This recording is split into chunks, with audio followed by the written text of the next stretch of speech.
Alright, so there's a very small and quick tutorial on how to build a nice gas burning generator setup for E2E, since it's a very broken power source. These are all the materials you're going to need, so pause if you want to take a screenshot and have a look. So you're going to want to start by placing 3 garden cloches like this. You're going to want a compacting jaw like so. You're going to want to place a melon in, and you're going to want a lock. Okay, so now we're going to want to put our crusher here. We're going to put on our PRC here. We're going to want to put our electrolytic separator facing here, very important because the hydrogen is going to go this way.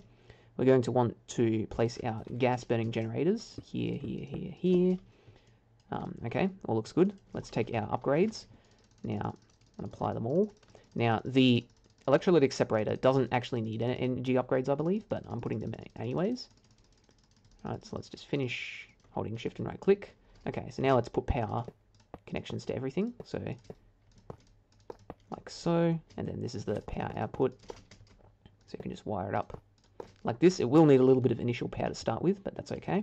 Alright, so now let's deal with our fluid management.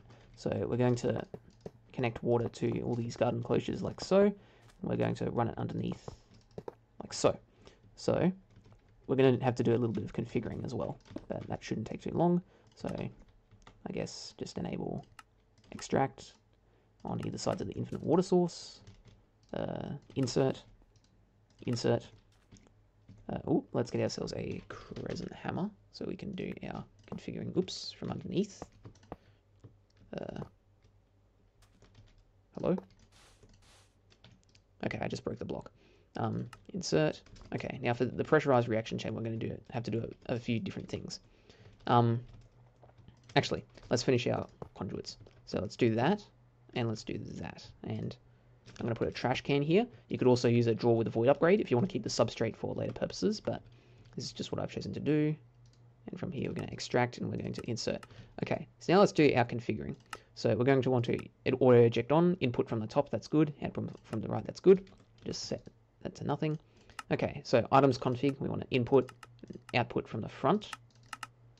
Get rid of these guys. Auto eject on, sure. Okay, so gases, we're going to want to gases input from the back and output on the side here. So this is correct. Fluids, we're going to want to input from the bottom. Okay, and that all should be good. So you can see we're getting water from the conduit that's now connected itself. Let's just switch it to day real quick so we can see. Okay, so now let's finish by placing our pressurized tubes here. Let's extract, insert. Okay, so now let's give it a little bit of power. Oh, achievement. Sorry for the noise. Oh yeah, and we've got to put our melons in, of course. So let's put our melons in.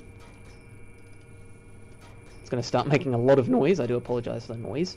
So as this RTG is getting power, we can see that it is... Well, okay.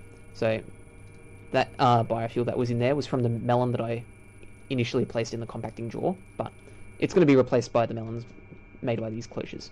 So it's going to be crushed, it's going to go in here, and then it's going to go into the ethylene.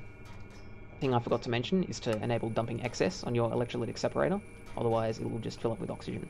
But, as we can see, the cloches are fully growing, the melons are being placed into the compacting jaw, they're being pulled into the crusher, and 3 cloches is enough to keep up.